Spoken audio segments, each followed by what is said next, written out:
সূর্যর অবহেলা কোনোভাবেই মেনে নিতে পারছে না রূপা। রূপা কি তাহলে বাবার বিরুদ্ধে যাবে?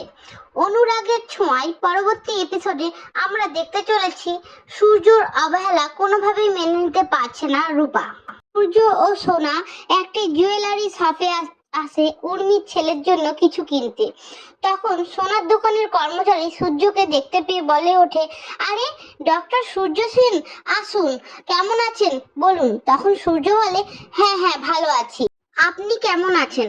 আমাকে কিছু নিউবর্ন বেবির জন্য জুয়েলারি দেখান। রূপা ওখানেরই একটা চেয়ারে বসেছিল।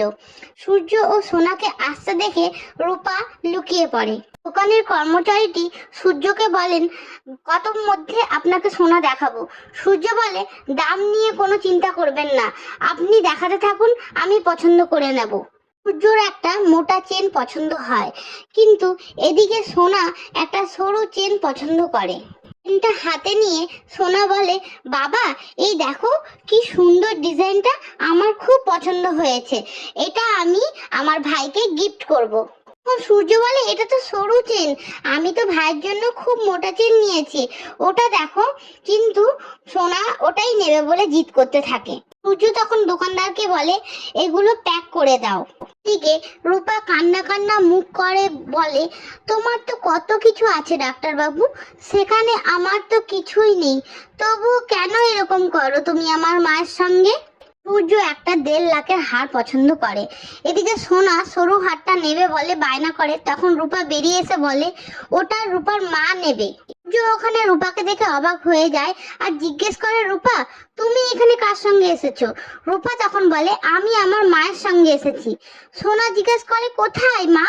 রূপা দেখায়, ওই যে, ওই তো ওইদিকে আছে।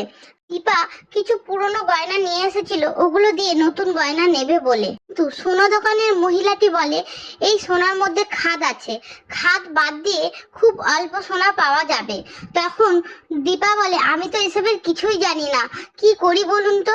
এক কাজ করুন, আমাকে ওই দামের মধ্যে একটা আংটি দেখিয়ে দিন, আমি ওই আংটিটাই নিয়ে যাব। দূর থেকে রূপা এই কথাগুলো শুনতে থাকে আর মনে মনে ভীষণ কষ্ট পেতে থাকে। দীপাকে 12,000 টাকার একটা আংটি দেখায়, যেটা দেখে রূপা খুব কষ্ট পায়। আর সূর্য দীপার দিকে তাকিয়ে থাকে। সূর্য কি করবে এখন? রূপা কি তাহলে বাবার বিরুদ্ধে যাবে? দেখতে হলে আমার চ্যানেলটা সাবস্ক্রাইব করুন আর ভালোবেসে একটা লাইক করে দিন। Thank you.